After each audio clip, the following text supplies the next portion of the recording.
जिस प्रकार सभी पर्वतों पर मणि नहीं मिलती, सभी हाथियों के मस्तक में मोती उत्पन्न नहीं होता, सभी वनों में चंदन का वृक्ष नहीं होता, उसी प्रकार सज्जन पुरुष सभी जगहों पर नहीं मिलते। झूठ बोलना, उतावलापन दिखाना, दुस्साहस करना, छल कपट करना, मूर्खतापूर्ण कार्य करना, लोभ करना, अपवित्रता और निर्दयता, ये सभी स्त्रियों के स्वाभाविक दोष हैं। चाणक्य उपर्युक्त दोषों को स्त्रियों का स्वाभाविक गुण मानते हैं।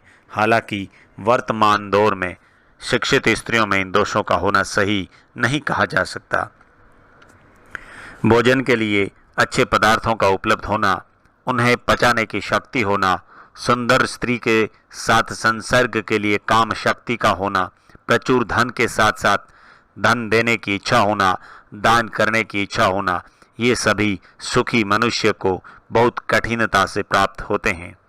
चाणक्य कहते हैं, जिस व्यक्ति का पुत्र उसके नियंत्रण में रहता है, जिसकी पत्नी आज्ञा के अनुसार आचरण करती है और जो व्यक्ति अपने कमाए धन से पूरी तरह संतुष्ट रहता है, ऐसे मनुष्य के लिए यह संसार ही स्वर्ग माना जाता है। चाणक्य का मानना है कि वही गृहस्थी सुखी है जिसकी संतान उसकी आज्ञा का पालन करती हैं। पिता का भी कर्तव्य है कि वह पुत्रों का पालन पोषण अच्छी तरह से करे। इसी प्रकार ऐसे व्यक्ति को मित्र नहीं बनाया जा सकता जिस पर विश्वास नहीं किया जा सके, और ऐसी पत्नी व्यर्थ है जिससे किसी प्रकार का सुख प्राप्त न हो। जो मित्र अपने सामने चिकनी चुपड़ी बातें करता हो और पीठ पीछे आपके कार्यों को बिगाड़ता हो, उसे त्याग देने में ही भलाई है। चाणक्य कहते हैं कि वह उस बर्तन के समान है जिसके ऊपर के हिस्से में दूध लगा परंतु अंदर विष भरा हुआ हो। जिस प्रकार पत्नी के वियोग का दुख अपने भाई बंधुओं से प्राप्त अपमान का दुख असहनीय होता है, उसी प्रकार कर्ज से दबा हुआ व्यक्ति हर समय दुखी रहता है। दुष्ट राजा की सेवा में रहने वाला नौकर भी दुखी रहता है। निर्धनता का अभिशाप भी मनुष्य कभी नहीं भुला पाता। इनसे व्यक्ति की आत्मा अंदर ही अंदर जलती रहती है।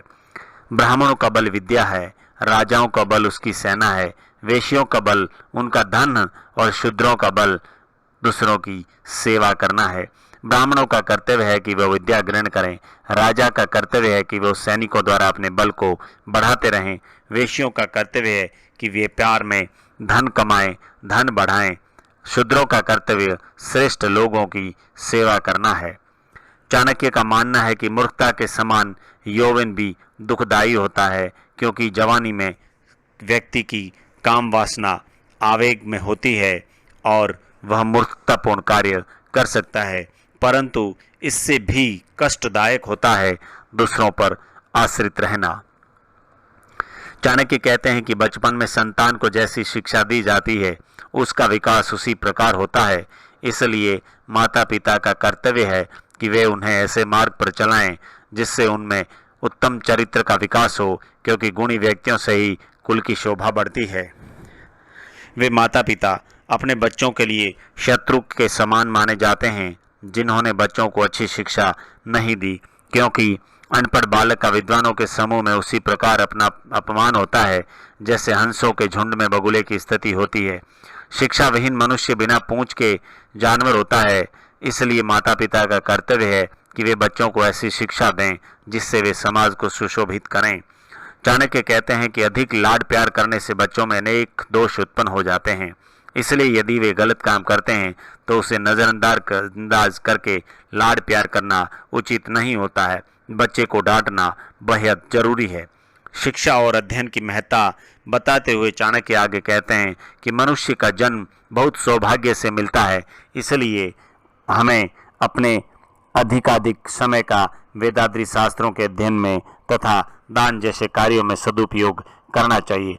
चाणक्य कहते हैं कि जो व्यक्ति सच्चा मित्र, अच्छा मित्र नहीं है, उस पर तो विश्वास नहीं करना चाहिए, परंतु इसके साथ ही अच्छे मित्र के संबंध में भी पूरा विश्वास नहीं करना चाहिए, क्योंकि यदि वह नाराज हो गया तो आपके सारे भेद खोल सकता है।